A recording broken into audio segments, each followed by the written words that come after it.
بسم الله الرحمن الرحيم. الحمد لله رب العالمين، والصلاة والسلام على رسول الله صلى الله عليه وعلى آله وصحبه وسلم تسليما كثيرا. اللهم لا سهل إلا ما جعلته سهلا وأنت تجعل الشيء سهلا وأنت غفورا. إنا له سلام على علمتنا ومن علمنا. علي toujours ko won en jokkitaade ka البيان في أركان الإيمان لشيخ نبي المكي هو دمبغال القضاء الإيمان بالقدر ولون لين والدرس سبعون والدرس تبان دجيل دا ومن تبان دجيل لين ولون لين dengan di infit yedambu debui yondirde fi ado الإيمان بالقدر كن يقول بيه موجودي وفتوين كم بوري دام بدوي في الجالة يجوا كتاب لهم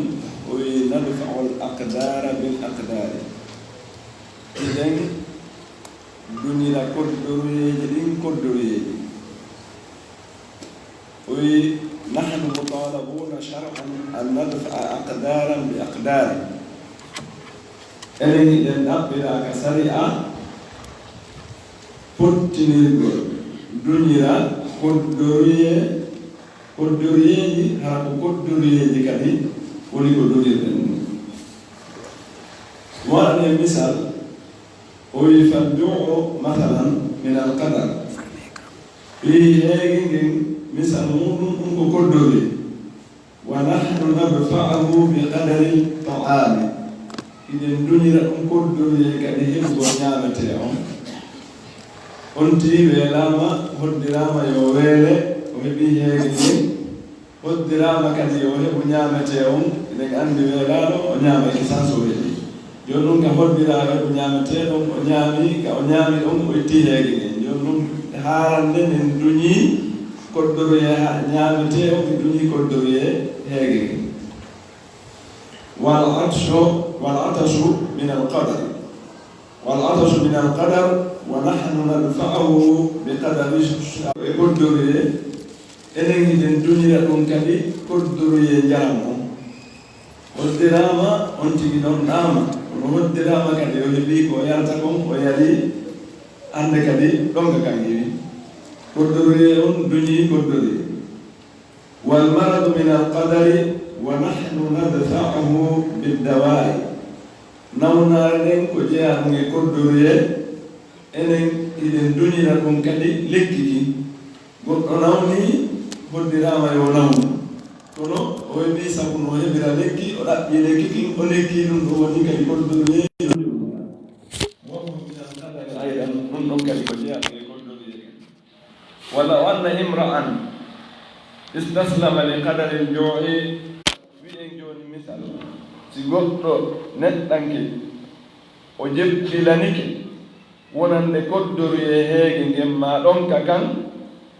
haa tawalimo marno feere heɓugol ko o ñaama o itta heege nge kono o inna yandi ɓay ko koddoriye ni yomi acci ɗon tun haysno ñaama wonno heɓde ko ittira ɗum on suma o maayi ɓaawo ɗum o maayi angal ñaamugol ma angal yargol haray o maayi ko yettuɗo Allah sabla o koddoriye ɗano ɗon kono ino koddoriye kadi duñayɗo ɗum ɗon الذي أرى يدي الله تورون الذي نهاه أن يلقي بنفسه إلى التهلك الله أن تورو حديمو يدو بوغتو هور مكو فادي هالكاري أرى يدي أنهم بايكو ويوتو بوغو هور مكو هالكاري جونو سيغوتو ويلام ويدي كو نياما لهاري بوغي هور مكو هالكاري باي هيغين هالكاري قال تعالى الله تولون ودالي ولا تلقوا بأيديكم إلى التهلكة الله تيجي هذه ودالي وتأم بوغو جود مندن بمعنى وتأم نبو هور مون فادي هالكاري فادي كون تسبها هالكاهم الحالهم هالكا على كيهم ونا ويل تقول لي جتو ما دم يقول قط فوتا ينتي ومنجوتم كلا كتامبني نتهم ها ونسبو لورغول وانكي ما كوكي غيرون أنكني يته جاء رمي هالكذا وقد أفصح الرسول صلى الله عليه وسلم عن هذا كل الإفصاح قم دي نلا دون بجمع كسيونيم لبني دون دو كلا لبنغل وأوضحه كل العيداح بدوغل غيرغل كانوا دادنا نونا جدا دون غادي كو دوريال كره عمر لمثل أبي عبيدة في جلالته وسابقته أن يفوته مثل هذا المعنى صفة أبو عبيدة يتولن تسنغال ولندل مانغورا مكو إن الصحابة بين التوبل مكو كديكو جاء أرام بين كصحابة نتواتا فوتو تمو سيغو فامغول أو دو معنى كويتي كدوريه ko ɗum waɗi so inni so tawi goɗɗo go landi no ke harana an mi wiya no yii no huɓiti kala hunde falladi yafirruna minhu konko ɓe woni dogude ɓe yiwa e muɗum qadarullah ko koddori e allah walladi yafirruna ilay konko ɓe woni yahude e mum fi daɗugol ɗum ɗon kadi qadarullah aleyk maɓɓe inchallah ɗum ɗon ko jeeya ɗum e koddori e allah wal wiqayatu minhu qadarun min allahi kadalik rentagol dandito eto hiwito fiyoɗa ɗum ɗon kadi ko koddoruye allah noon kadi ثم ضرب عمر له مثلا فقال رفتي سيدنا عمر on say biyanimo kanko Abu Ubayda misal o makanimo on ɗum o maaki ara'ayta in kanat laka iblun wa kanat amamaka ardun khisba o maaki e ayi ma ɗum daari ma hollin so tawino laatanike ma iɗa mari geloɗi hiɗa mari ay tawa hino yeeso ma ani leydi hecciɗo ndi wa ardun jadba e leydi yorundi tata ndiyan ala e muɗum ndi hecciɗa alaysa in ra'ayta alkhisbata ra'aytaha bi qadarillah ene alatake haray so tawi a ayni ka hecciɗi ɗon ka ndiyan ɗan woodi ɗon ka hecciɗi ɗon haray a ayni ɗon a naɓi geloɗi maɗin a ayniɗi ɗon e koddori e allah wa in ra'ayta aljadbata ra'aytaha bi qadarillah so tawi kadi ko ka yoori ɗon ka hecciɗa ɗon aynuɗa ɗon kadi haray koye koddori e allah aynuɗa qala Abu Ubaydata bala senna Abu Ubayda ɓe jaabori o bala o woye ma ɗum hihi ɗo anndi si alaysa on landorama ko bala jaaborte wonawi na'am qala Umar senna Umar maaki fa dhalika kadhalika o wi ɗum ɗon ko wano ɗum ɗa kadi فهم كهون وتر وما أحسن قول الإمام الفقيه الكبير الشيخ عبد القادر الجيلاني رحمه الله تعالى على كف لبرا مجري وقول له كونغول أو دو غاندو الماميجو فيكوه مولو نوي الشيخ عبد القادر الجيلاني رحمه الله تعالى ليس الرجل الذي يستسلم للأقدار وإنما الرجل الذي يدفع الأقدار بالأقدار ويونالي غوركو wiyeteɗo ko gorko ni tigi on ko gorko noon kanko hay kala ko dore ko ari e makko o joototomo jebbilano ɗum ɗon o wi ɗum ɗon wona ɗum wiyete gorko yaagal ngal andi ko woni gorko yaagal ko duñirgol koddoruyeji ɗin koddoruye nawnaare ari immo ɗaɓɓa lekki ha heɓa cellal duñiri ɗum ɗon koddoruye nawnaare ndin wa fi riwayatin thaniya anhu yaqul no filla e ɗimmo kadi e makko o maaki nafirru min alqadari alfadili ila alqadari alafdali o wi ɗo jooni koye enen giɗen dogude immorde e koddoruye ɓurɗo yahen e ɓurɗo ɓurde on yani e moƴƴuɗo iwen e koddoruye moƴƴuɗo on yahen e ɓurɗo moƴƴude on alfadili e afdal hakimatun ngol ɗo konngol ko konngol ñeññagol ñeeñugol basiratun min lubabi char tawaygol hino holla immorde e tigi tigi sariya on e ñeñal sariya on wal aqle kañum kadi e haqqille ɗen jami an fuumu wa sanaduha wa matoha tuugorde ngol ɗo konngol kañum e rutturde mum fil kitabi wa sunnati l mutahara yani haqiqa mum no ka alqur'ana hino ka sunna nelaɗo sallllahu alayhi wa sallam فلا تتم مصالح العباد في معاشهم إلا بمدافعة الأقدار بعضها ببعض تمتا نفوري جياب بين مجري مأبني وواتا تمودي كغرندم مأبي سيوانا دونيرغول كودوريجي دين يوغا ماجي غودي يتا ديا دونيرا ديا وانو مثال جي نو فجير دين كاكا هيغي e ñamete ma ɗum ka ɗonka e jaram ma ka nawnare e ɗaɓɓugol lekki fa inna allaha taala yuqaddiru lmakadira allah to ɗon himo eɓɓa eɓɓoreji yani mo hoddira hoddiroreji wa yuqaddiru ma yadfau ba'daha qabla wuqu'iha o eɓɓa kadi kanko allah o eɓɓa o hoddira kadi ko tawata hino duña yoga e majji ko adiɗi wadde ɗiɗo ko koddoroyeji ni o eɓɓi ɗiɗo ɗi waɗi ɗi waɗay ma ɗi waɗi kono o eɓɓa goɗɗi kadi sakkotoɗi ɗiɗa aɗo ɗiɗa hewtude wa mudafa'atul aqdari ala nawain o wi duñinirirgol koddoroyeji ɗin no ari e noneji ɗiɗi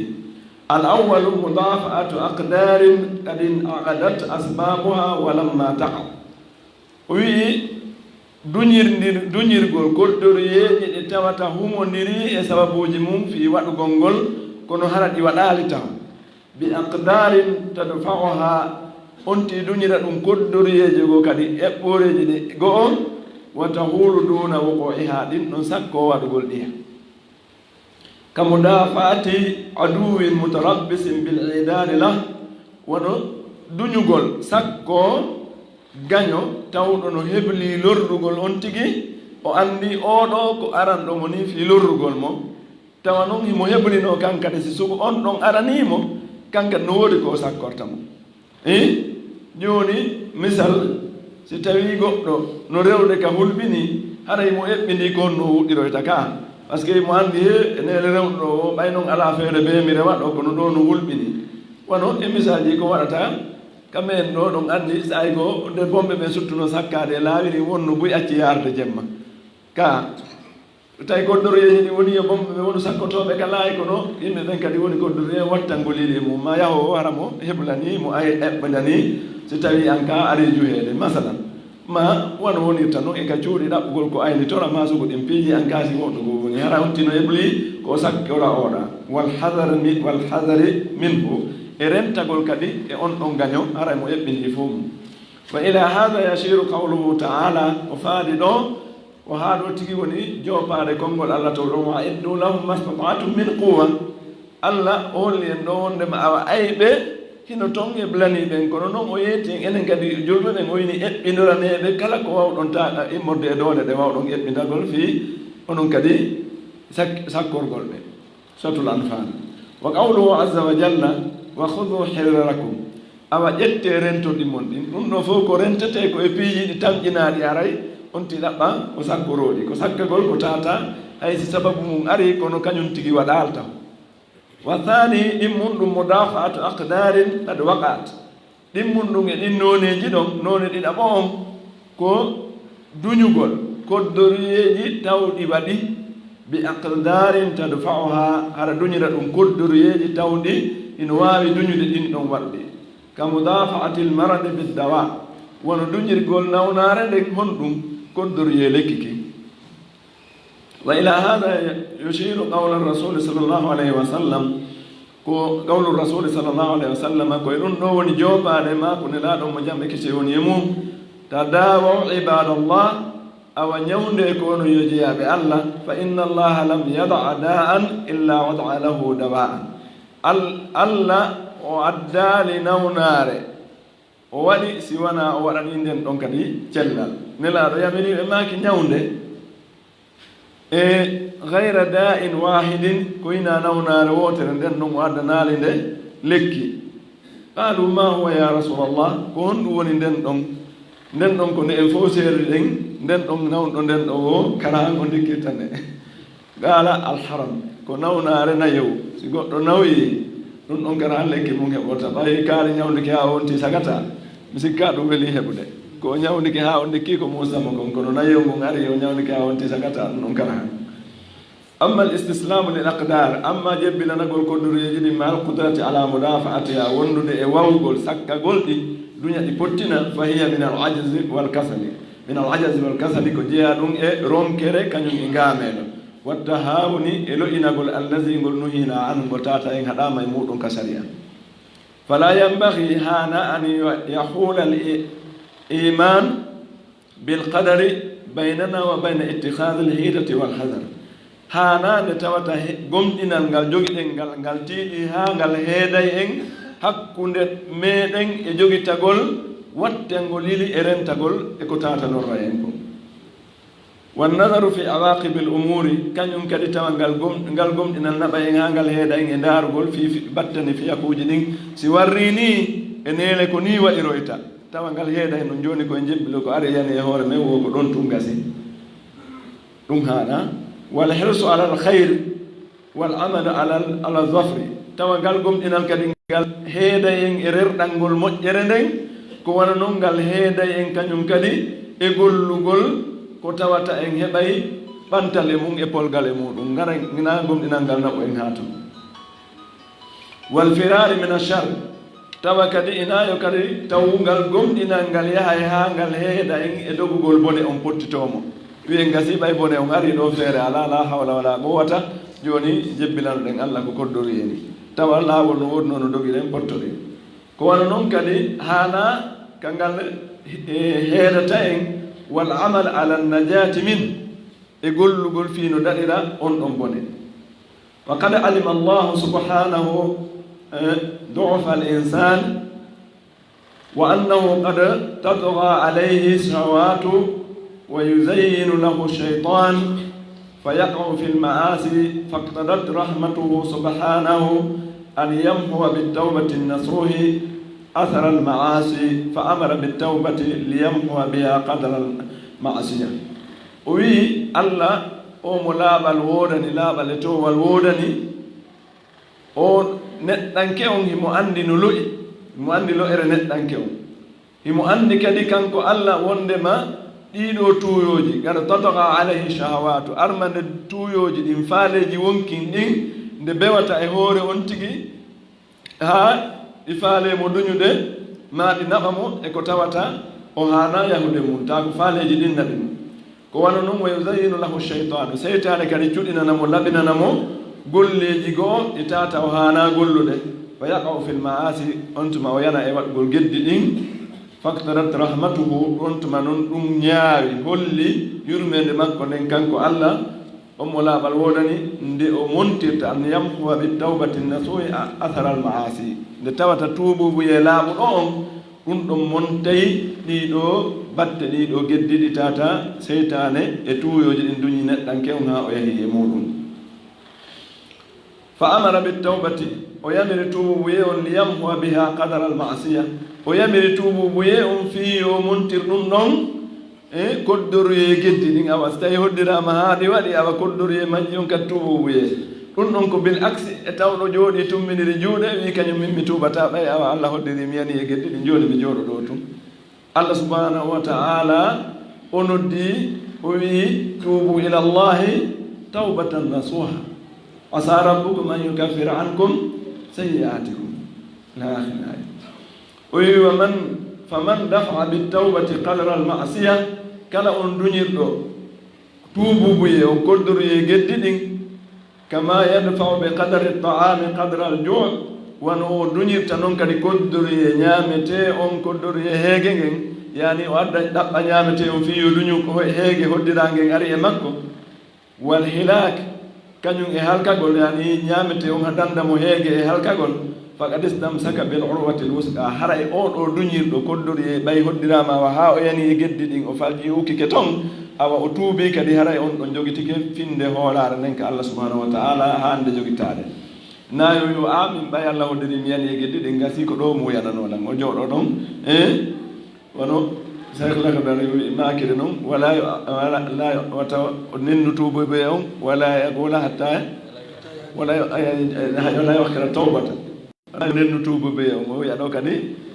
hatta yahdiyanillahu ko allah fewnamni fa innahu min alamati shaqai wal khidlani wa tamsil basira o wiyo man najja fi utuhi kala on duumiɗo ɗebbiti e townitare muɗum wa nufurihi e pottitagol makko e gonga on fa ala nafsihi jana haray koye hoore wonki makko kin won tegude ɗum ɗon wa ma rabbuka bi dhallamin lil abidi joomi maɗa wonaali to ñowojiyaɓe wa qadara allah subhanahu wa taala anna al jidda sababu najah wa dhafri fi dunia o wi wondema allah hoddiri wondema tinnagol ngol wakkilo ɗum ko sabu waɗayɗo yo neɗɗo on gaño yo heɓu résultat yo résisu yo heɓu bolgal ka aduna ɗo وأن عمل الصالحات سبب الفلاح والفوز بالنعيم في الآخرة قل مؤجريجي دي no ɗi haani gollirde noon fof ɗum ko wonay ɗum sabu fii gañagol neɗɗo on o malee o heɓa nema kadi kala akhira ay fa in qassarna fi l amal si raɓɓinɗinike ka golle wa haqa bina suu taqsirna jippi e meɗen sabu raɓɓinɗinagol men ngol boneji muɗum sabu ko raɓɓinɗiniɗen kon e gollugol no haaniri gollirde noon yaarugol no haani yaarirde noon so raɓɓinɗinike ɗum ɗon haa boneji goo ari e men goɗɗo jooɗike winni kanko o ɗaɓɓoyta few baasal nanngimo ma ɗum goɗɗo nawni o yo ñawnotako haa o maayi ɗon e ko nanndi e mum kunna jadirina billawmi wal iqab harayiɗen hanndi e feloore kañum e lette li annana mamurun an naahuda alhadara ene ko waɗi enen hiɗen yamira en jogito rentorɗi men ɗin e rento hudu hisrakum wa an nahtata lil amri e nde yani eɓɓinantoɗen fiyaake on wa an rajliba li anfusina alhayra hiɗen yamira kadi yen pooɗan wonkinji men ɗin moƴƴere hara en jooɗaaki habboɗen tun bone arɗo wiyen gasi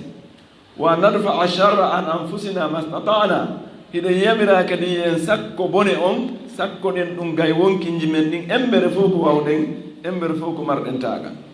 walmuminu yajibu alayhi l amal wa badlu ljuhud lal istislamu lil aqdari o wi gomɗin ɗon no waɗɗi e makko ɗum no woni ko waɗɗi e hoore makko farilla e hoore makko hon ɗum nde o gollata o wakkilo o waɗa o wanja tinnaare makko hinaayi o jebbilano koddoreeji ɗin tum ko o eto fof no o dartoro koddoreeji tawɗi ardi ɗin e bone fiino ɗi iwira e makko si ɗi iwa ali hara o allah woni hoddiraali o ɗi iw kono na o jebbilano ɗi o jooɗo ɗon o tumminira juuɗe qala sallllahu alayhi wa sallam nelaaɗo ɓe jamɗi kisi woni mum ɓe maaki ma minkum min ahadin illa qad kutiba maqaduhu min annar aw min aljanna nelaaɗo ɓe maaki ala e moɗon si wona windama gooto kala e moɗon place makko on ka yiite e place makko on ka aljanna place on ka yiite ma place on ka aljanna windama fa qala rajulum min alqawmi gorko goo e yimɓe ɓen tomo wi ene la ala nattakilu ya rasulallah ene awa joni men jottako tum men tumminira juuɗe men habbito ɗon ɓay woɗɗirama ko windanowo ko ɗon men yarata qala nelaɗo maaki imalu fa kullu muyassaru lima huliqa lah awa he golle mo kala e moɗon ko niwinanti ɗum gollugol ko o tagira fi mum ko siko aljanna on siko yiite ngen yalla taw ko fi aljanna tagirade wa qad yattakhidhu l insanu kulla al asbabi l mumkina no ara e nde neɗɗo jogitoto kala sababuji tawayɗi no newanimo jogitagol ɗin wa yastafrihu juhudahu o heɓana tan tinnaare makko nden wa yabdulu quwatahu on tuma o funsa kadi o wakkilare makko ɗin e doole makko ɗin fof musta'inan billahi subhanahu hara ko o wallinorɗo kadi allah ko yani ko hoolorɗo allah e hoore wakkilare makko nden hina e wakkilare makko nden woni ko yowi imo yowi e allah tawti noon ko o woni wakkilade kon ko wakkilare makko nden ko allah o yowi nde ko allah woni ko ɗaɓɓiri ballal e mayre fa mutawakkilan alayhi mo fawi e allah duna an yatahaqqaqa matlubahu kono ɗum ɗon fof kadi ronka ko ɗaɓɓi ko ronka waɗude no ɗaɓɓiri ɗum fa kam min maridin raja akbar al atibba heewi e nawnuɓe ma nawnuɗo tawata o yehi ka ɓurɓe mawnude e docteur ɓe ɓen wa udhila azamu lmustashfayat o naade ka ɓuri mawnude e labtaniji yimɓe ɓe ñawnto e mum walakin lam yabra ara o sellal ɗum no heewi tew on tiya ka docteur ɓe ɓuraɓe hooleede o yaha labtaniji ɓuraɗi hooleede o yahira to yaha to si o hoddiranaka cellal ngal o sellata kono kadi est ce que o felete wiye ko ɓaawo jooɗino nokku ngoto ha nawnarde ko ɗum waɗi so nderni so yawnoto no gasa ɗon ɗo waɗayno o yimmi o yahi o jinndi fof kono si hoddiraka kadi on ti sellata kono haray feloore jokkamo hannde kadi o waɗi ko farlimo ko wa kam min rajulin talaba alwadifata wa jamaa kulla ma tahtaju ilay min ilmin wa khibratin wa shahadatin wa hulqin walakinnahu lam yanalha. O wi no heewi kadi e gorko e neɗɗanke ɗaɓɓuɗo golle o hawmoɓe kala ko tata ɗaɓɓugol ɗen ɗon golle ma on ɗon place no haton jini immorde e jogagol gandal mum e jogagol wawgol gollugol ɗen ɗon golle e tawgol imo mari wano kaydi wa sahadatin wa honqin hara mo jogii seede kadi wonde may mo mar ɗum ɗo wano jogagol diplôme ji mum e ko nandi e mum hara mo jogii jikku kadi haanuɗo gollude e nden nokkure ɗon kono kanko o heɓa ronka heɓde ɗum ɗum fof kono hara o wakkilori wakkilorteɗe ɗen fof ɗon mo felata hoore makko goɗɗo ko kadi felatamo wal amsilatu ala dhalika kasiratun la tuhsa misal ji ɗin e ɗum ɗo hiɗi ɗuuɗi ɗi watake mofteɗe ɗi wawatake huuɓiteede fa e nder tumbu ngotum ma e darsu goto na'lamu minha eɗen andi immorde majji anna al asbaba wahdaha la tusilu da'iman ila al ghaya eɗen andi wondema ɗiɗo sababuji ɗin ɗi wawata yettinde tun faade e fandare ndin wa anna wara'aha shay'an akhar ino ɓaawo majji kadi goɗɗum go'o huwa allazi yakunu bihi rebho aw il khasara ino ɓaawo ɗon gañagol on ti heɓa tono ko ɗaɓɓi kon ma ɗum o perda goɗɗum e mum wa shaqa wa shifa awil maut ma ɗum wonti ka nawna to so ɗaɓɓi lekki imma cellal ma mayde wonna jaaw awil heeɓa ma ɗum won tigi o gaño ma ɗum o sooya e ko wonno ɗaɓɓude kon wa hada cheyu yusammihi ljahiluna haddan ɗum ɗo yimɓe majjuɓe ɓen ino wiya ɗum ɗo a ɓenna kono ko change on ni change makko on way wal mulhiduna musadafa ɓe yimɓe tawɓe ko ooñiɓe ɓe ɓenna a ɗum ɗo no ko surprise ni ɗum ɗo no juhi yani ɗum ɗo nani sikkirano wa ya'rifu l uqala'u lmuminuna marɓe haqqil gomɗinɓe ɓe ɓe andi anna ismahu lqada'u walqadar wonde ɗum ɗo ko wiyete hinawigol yandi a ko mal sens ma ɗum ko sens ɓen ɗon ɓe andi wonde mana toon ko wiyete on ɗum ñaawore e koddoriye allah ñaawi o hoddiri wa annahu amalullahi khaliqul asbab wondema ɗum ɗo ko golle allah taguɗo sababuji ɗin wal musabbibat e wonay ɗi ken kadi ha sababu no piiji ɗi wawata yettorde hara ɓen ɗon kañum no gomɗin ɗum hiɓe andi ɗum wa assalamu aleykum wa rahmatullahi wa akhirana alhamdulillahi rabbil alamin on geli so tawi woni kalmu ko ɓeɗo tooli ka hoɗɗiɗo almu kunkum haray ɗum wela wowde de yafoto joni jonni temɓe ɓe hiwrodira e jamma on ɓe ɓeeɗa en ɓanginande ko ma waga kon inchallah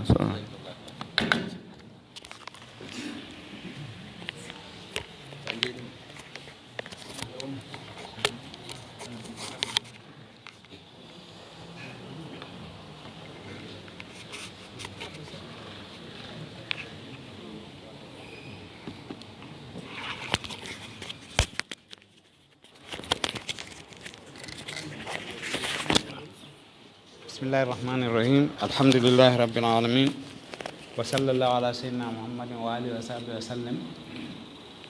أيها الإخوة الكرام السلام عليكم ورحمة الله تعالى وبركاته hay woni sabu hewtugol an ɗo hannde koye en hiwrondir har miɗo yehi ɗaɓɓoygol likki Tunis alhamdulillah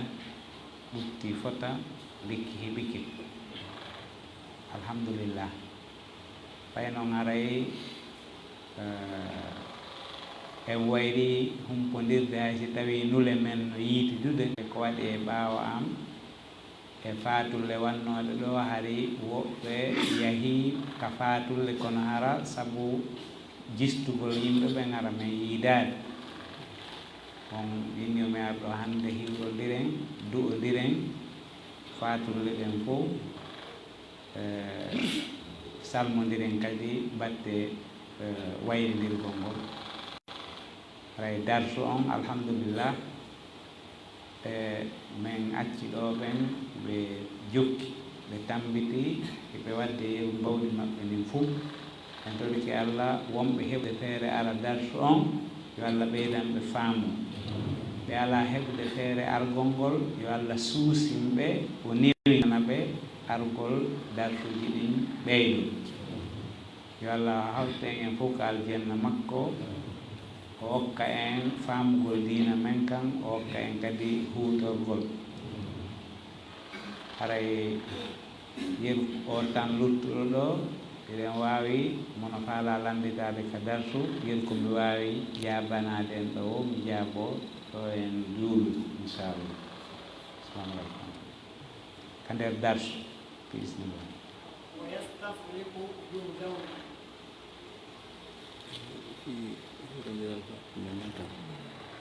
joni en sakkitora honno ko wiyete wa yastafrigu juhdahu ko ɗum woni o wancina wakkilare makko nden ha miran on yeewa few ko ɗum wiyete faraga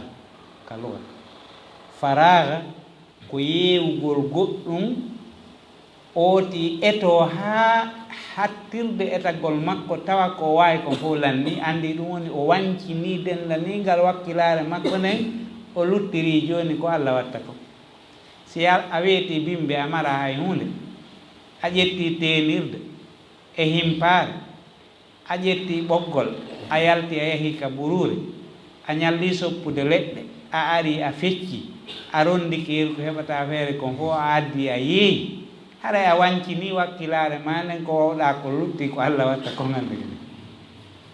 si weeti bimɓe a yimmi ka ya udditi bitiki ma o a waɗi wakkilare ma nden a acciti lutti si Allah adda yartike on hande kadi sa ƴetti ɗo ɗen mbiren ma on e martu a yimmi ka yahi a sutike ɗo katkare haɗay a wancini wakkilare ma nden fof lutti hande kadi yeru ko Allah addata kon ko ɗum woni kala ko woti gollata o yeewinayi dendaningal wakkilare makko nden o wancina fof o habbo noon hande kadi ko lutti kon si a nawnu a etotoni no ɗaɓɓira lekki kala ka nanɗa ñawdowo no woodi yahat lutta hande kadi golle Allah ɗen simo hoddiri sellingol ma o sellinga si tawi ladial ma ari kadi si annama fof ñawdima a sellata joni wono en fof en nani inde sa iran laaminoɗo on ton o misra o maayi ñande o maayayno hari docteur capanɗe jeeɗiɗo no hutti capanɗe jeeɗiɗo docteur ɗum ɗon fof no hunditimo spécialiste ji ɗin fof e leyɗe anna on fof mo ɓe no addi ɓeyɗo fof no huttitimo ko ɗon wonoyi ha tawi ɓe o maaya ɓeyni o innoyi he koko woni e an ɗo ittir ronki ɓeyni si men itti tun a maayi oyni itte par ce que ittugol ngol mi maaya no ɓuri mi fowtinde dir koni woni ɗon par ce que kodduri Allah on ari si kodduri Allah on ari mbawdi neɗɗanke haray lanni yani neɗɗanke on fof wancini ko mari kon fof lanni gandiɗuɓe hoore wancini gandal mum ngal fof gandiɗuɓe ƴiye e gandiɗuɓe ndaandi e gandiɗuɓe deedi e gandiɗuɓe fof ari wancini ko wawi kon fof lanni lutti ko ɓe wawata kon tawata ko Allah tun wawi ɗum ɗo joni ko ɗum waɗi ko ɓe oti wancina wakkilare makko nen ha o gayna o accira Allah ko lutti kon tawa ko lutti kon o wawata o accira noon Allah na yo accira Allah law ko yo eto ha ka tawata ɗon o gaynata hande kadi si goɗɗum sutike ma fi yeebugol ɓanndu ma ɗum wono boddi e misal si wubbani goɗɗo ina yo daro ɗon oyna ko Allah mo yo ko ɗum laatto kesa ko Allah mo yo ko ɗum laatto o daro si ndi soppimo ɗon o maayi day e geddi ko waɗi o etaki wakkilare makko nden ha o acca hoddirore Allah nden ara ko si ndi wubbanimo mo mari ko jaɓɓora nde o jaɓɓo so mara ko jaɓɓora nde yo dogu so dogi noon ndi foolimo hara ko ɗum wiyete uuyendi mayri on fooli uuyendi makko ndin kanko ndi hewtitike mo ndi soppimo ɗon o maayi haray ko yanɗo sayi kono si ndi wubbi tun o dari kene yandi min mi tokata ko Allah muyo ko ɗum laato ko maayay ko wonduɗo e geddi ko waɗi o gollirali e l'islam on ko l'islam on o hawti o gollirali mo sabuna l'islam on inni ya eto yeru ko wawɗa kon fof accira noon Allah ko a wawata kon har ɗum ɗon kanko tum waawi dillingol sababuji ɗin yani dillingol sababuji ɗin ko ɗum ɗo woni ko ɗaɓɓira kon noon kasara Allah no arsiku ma ngalu kono e hoore ko arsiku ma kon o inni famsu fi manakibiha yalte jindon e tetteji leyndin ɗaɓɓon remoyo remu sawroyo sawru uddito kala ko watta udditu fi mingol sabu on Allah adda noon artike on ko waɗi si Sayyidina Umar ƴetteno ngal misal radiyallahu anhu o inna goɗɗo no wawi jooɗade e suudu innano Allah arti kaylan ɗon kam ngum fusata kange fusata kalise yo yalto memmina sabu on Allah arti kam noon e hoore ɗum noon ɗum woni yastafrigu juhdahu bimana yo o yeewi o wayla fof haalanna miran on wonta yeewuɗo e hunde fof wakkilare makko ne o accira noon Allah na al asbabu wal musabbibat difference ɗiɗo famal ka fulal al asbabu wal musabbibat asbabu ko sabuli wonɗi wadde ɗin musabbibatu koko memminta ɗin sabuji ɗi memminoɗi waɗa noon ko watte ko mbami no ɓadodiri kono no seedi seeɗa asbabu on ko sabu on sabu komi arani ɗo kon hande ko janngugol sabu komi arani ɗo kon ko janngugol ko en ɗum noon sabimbinta janngugol ngol komi jooɗo mi uddita hakkille an ɗen mi heɗo mi winda mi jannga mi memmina hakkille ɗen kadi fiino mi faamira andi ɗum ɗon sabimbini yo mi faamu sabu komi arani kon ko ɗum ɗo kono ko ɗum ɗa sabimbini yo mi heɓu komi arani kon kala ko memminte fi muɗum sabu on e ko sabimbinta ha kon ko faalaɗa kon heɓo ko ɗum woni musabbibatu nam aray ɓe yewtuɗa fi say Qadirul Jaylani ara ko o no taw wi Qadirul Jaylani ko onno ko Abdul Qadirul Jaylani nam Qadir on ko inde Allah Abdul Qadir al Jaylani nam aray ko ara ɓeɗo e ko goto yeɓɗon no sifa ɓen ka matiɗo dimɗa e haray Cheikh Abdul Qadirul Jaylani rahimahullah ko gando hambaliyankejo jeyanoɗo e nder leydi Bagdad kono ko jeyaɗo e ahlu sunna wal jamaa jeyaɗo e salafiyankeɓe moƴƴuɓe ardiɓe o janngu diina kan fota fota o faami o woni jeyaɗo e tinniɓe o joni jeyaɗo e ruuɗiɓe e aduna o woni suufijo kono ko suufiyagal ruuɗagol e aduna ngol wona suufiyagal philosophie ɗaynugol yimɓe ma ɗum ko yowodiri e hottagol piiji hulul e ittihade kanko ari mo dogi ɗum fof Allah no pottinimo e muɗum o woni gandu fiqhu o woni gandu e ruuɗagol e aduna e yondinagol e woɗɗitagol e jiiɓiɗi e jiɓiliɓiiji tinno fi diina Allah kan o woni kadi e ahlu sunna wal jamaa wona yo goɗɗo nano inde makko ɗo ɗen ina ko suufiyagal tumonno golle makko ko wirduji qadiriya ma ɗum ɗon Abdul Qadirul Jaylani kanko ko jeyanoɗo e suufiɓe kono ko suufiɓe hakkindinɓe ɓen ɓe tata ɓen ko suufiyagal ngal Ibnu Taymiya noddi e mum ngal e suufiyagal ngal Ibnul Qayyim noddi e mum ngal e suufiyagal ngal Al-Hasan al-Basri en joginongal e misal hina suufi ko tawata ko yowagol e penale e weemureji e ko nandi e muɗum oɗo hari ko suufiyagal ruuɗagol e aduna e yondinagol jokka diina kan natto e makka rewa Allah ko dewal ngal wonno golle ɗe ko konteteɗo kadi ka ahlu sunna wal jamaa salafiyankeɓe lawɓe puy on marano bid'aji ko yowdiri e ɗin ɗon piiji nam nam question ko hadis ɗo qala la i'malu fa kullu muyassaru lima khuliqa lahu eywa ɗo noon ka aɗo darsga enni ɗum nahnu mutalabuna shar'an an nadfa aqdaran bi aqdari nam kere no wopodiranma seeɗa haray wopodira fof no yiitidi sari an wopodirta ko faamu on wopodirta hadise wopondirta faamugol noon hadise on no wopondira joni e misal nulaaɗo Allah sallallahu alaihi wasallam no maaki hadise selluɗo kin firra min al majzumi firaraka min al asad wo si tawi goɗɗo no wondi e nawnare raaɓaynde wano ɗamajan e misal si tawi woni himo wondi e ɗum pottomo wano pottorta noon piyoyi hadise go ari inni la adwa wala tiyarata hunde wawata raaɓude hiitagol kadi hunde ala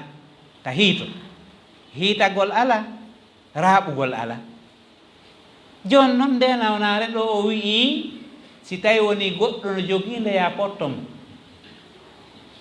ɗum ko en ɗum holli ko wonde no jakka no raaɓugol no woodi ñabbeli raaɓayɗi ñabbeli no woodi hara si tawi woni ɗen a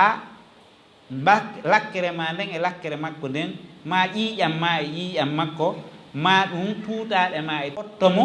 kankadi o taw o jaɓu ɓattagol yimɓe ha nawnare makko nder raaɓa ɗa noon o e hadise inni hunde raaɓata hiitagol kadi ala tami hiito goɗɗum niito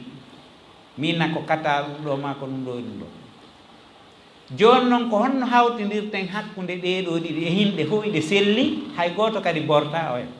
yani hadiseji ɗiɗi no ara harɗe fof iɗe selli hara goto borta oya ma ɗe ara harɗe fof iɗe selli kono sakkitiɗon borta arano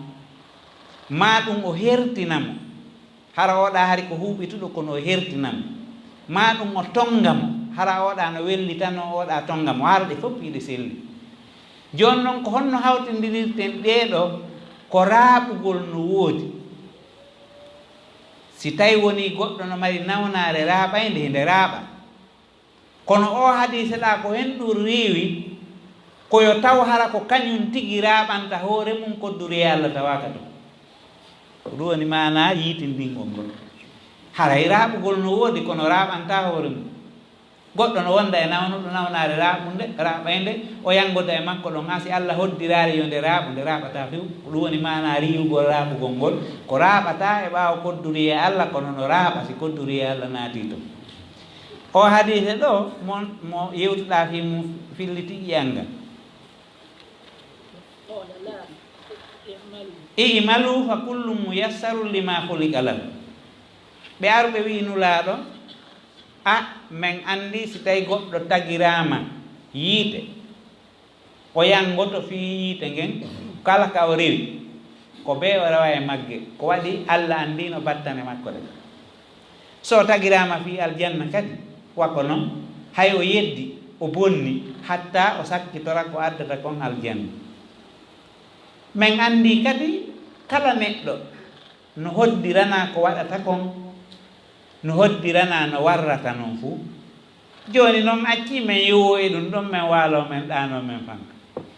modi ɓay si Allah tagiri woti ɗum ɗo ɓay tum mi andi mi ɗaɓɓiwo mi ɗaɓɓawo ko arsike an on mi heɓata mi waalo ka suuɗu mi ɗano nulaaɗo Allah sallallahu alaihi wasallam maki hinano ndi faamu mon on hinano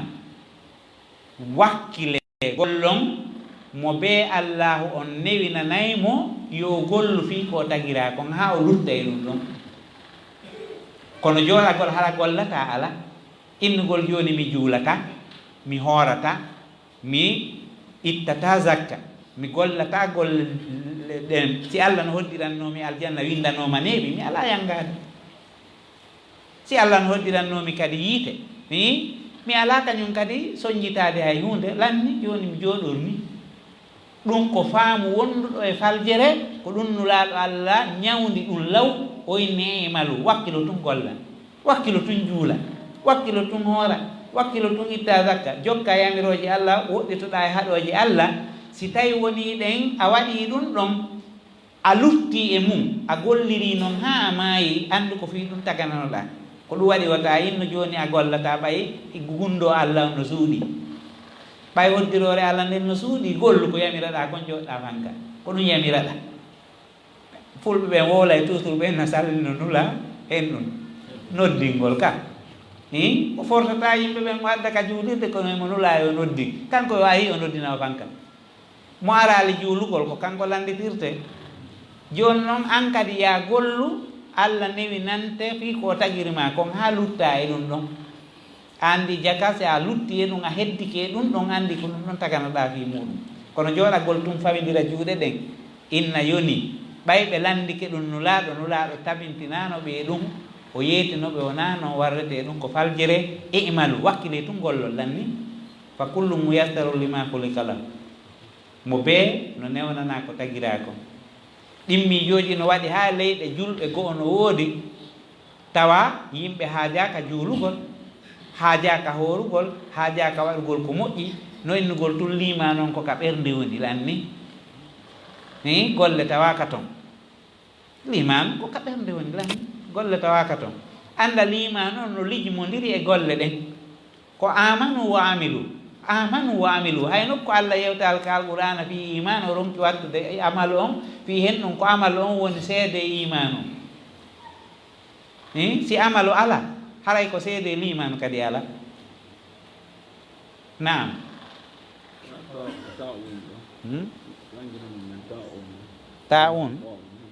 ta'un ko ñaw jeyanoɗo e ñabbeeli attinoɗi arde ɗen andi ñaw ko ɓuri kon aray e yirde ngure a few hara ngu yiltitata ko hande kadi ma ngu ara hara ngu lannata few ma ɗum goɗɗum ngo kadi ara hara ko hesum wano jusam e baras e ta'un ɗum ko ñabbeeli jeyanoɗe e ñabbeeli arani ɗi lannali ha fewndo ɗo no woodi ñabbeeli aray ha e laawol hara ɗi lanni ɗi yiyetake hande kadi kono jusamu e baras e ta'un ɗum ɗon ha joni no woodi lannata amma ta'un on ko ñaw nandi tayɗo e choléra mo tawata si ari no wawi re'inde saare fof nde wootere muusu deedi nanga yimɓe ɓen ɗin deedi si nangi yimɓe ɓen wona saburaaɓe ndirgol ha kowoni ɗon kon ko ɓuri ɗuɗude kon maaya si tawi woni lekki heɓaki bon ɗum ɗon wiyete ta'un ko nawnade wa'unde wa choléra ko noon nde nanditata kono hinde noddeteno ara num no gasa hara fewndo ɗo docteur ɓen développé e gandal ɓe yaari yeeso hella ka gandal ɗaɓɓugol lekki haa ɓe huɓi ndike nde ko nden ɓe innayno ara num peste nawnare wiyete noon nde peste ɗum wiyete ta'un kono no nandita fewndo ɗo e choléra nam na mi jogaki bassarɗe ɗo mi yiyata pindi ɗe yo goɗɗo jang oustad Saliou jange on ko fala fina ɗon hande اوكي فالحذر واتخاذ الاسباب مطلوب شرعا نعم تتحقق به دفع القدر او ام لم يتحقق وما اجمل قوله قول التابعي الجليل مطرف بن عبد الله الشخير ابن السخير مطرف ابن السخير المتوفى سنة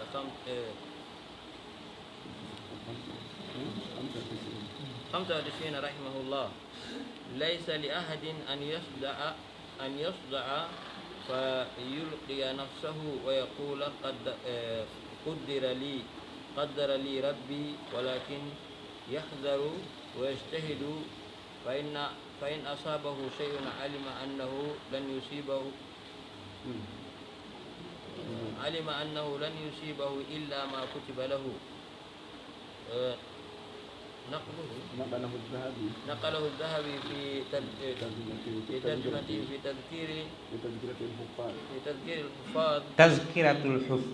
تذكرة الحفاظ نعم. مجلد الأول صفحة 64 نقلا من التعليقات النفسية annafisa ko ɗum waɗete fi hollugol yewtere nden ka ɓori ɗon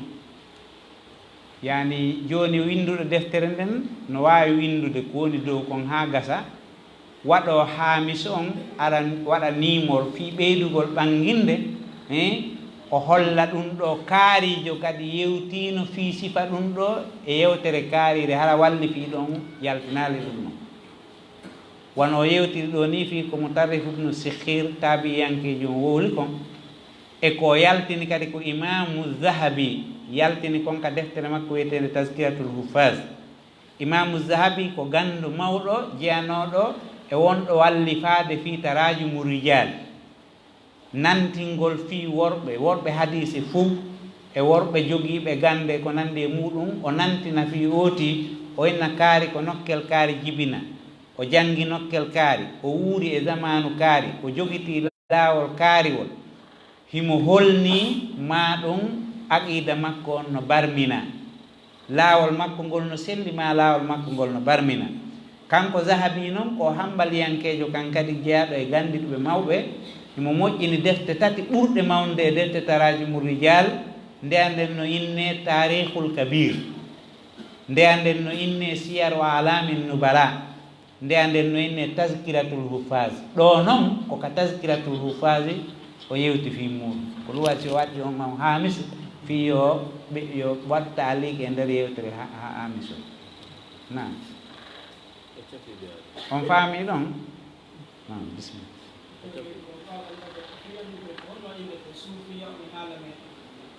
na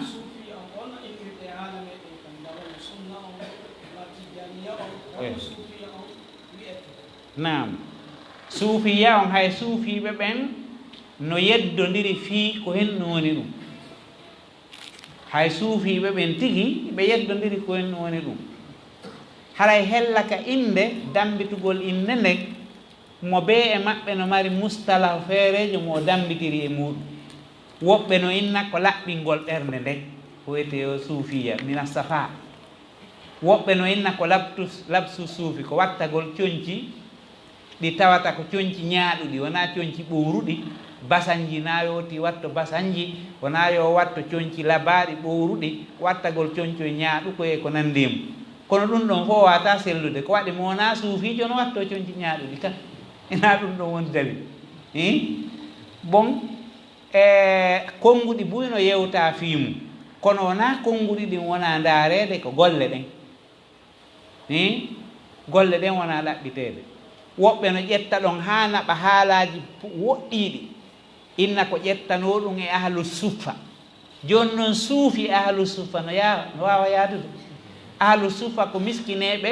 wono capanɗe jeeɗiɗo ma ɗum temedere e goɗɗum ma temeɗɗiɗo e goɗɗum fayda ɓe tawnoɓe no wuuri madinatul munawwara ka juulirde nelaɗo Allah ko ɗon ɓe hoɗuno tawi ɓe mara hay hunde koɓe gollata ko janamɓe tun fayda ɓe ari madina ɓe mara kaɓe weera cuuɗi ala ɓe mara koɓe golla bitikaji ala taabe ala kaɓe yaha gese ala kaɓe dawa hay hunde ala ɓeɗo ɗen ari hoɗi ka juulirde nulaɗo Allah sallallahu alayhi wa sallama ɓe habbo ɗon sadakaji ko addete ɓe ñaama ɗum ɓe janga qur'ana e hadise tawi ko ɗum ɗon tun woni golle ɗen kono ɗum ɗon no tabiti hari ɓe woodano ɗon ko Abu Hurayra radiyallahu anhu wonno hoore maɓɓe ɗen andi Abu Hurayra ko Yaman to iwi o ari noon Madina woni himme makko janngugol alqur'ana tun e hadise nulaaɗo Allah sallallahu alayhi wa sallama ko ɓen wonno ahlu suffa fewndo o waktu ɗo ni juulide nelaaɗo nden koka bente hum ka salliɓe ɓen daroto ɗon ko ɗon wonno pilasi maɓɓe on fewndo nulaaɗo Allah sallallahu alayhi wa sallam bente hum ka salliɓe ɓen wonta ɗon ko ɗon ahlu suffa wonno fewndo on so aɗo juulirde nde yaajineede bon woɓɓe kadi inna ko ƴetta ɗum e ɓen fi hen ɗum hiɓe ruuɗi ɓe ala yanngade ɓe ala ɗumannade ɓe mapora aduna wi ɗuman niki ko nandima fof muɗum tabita ko en ɗum wiyete tasawufu on tigi kono tasawufu on noon no mari marhalaji buyi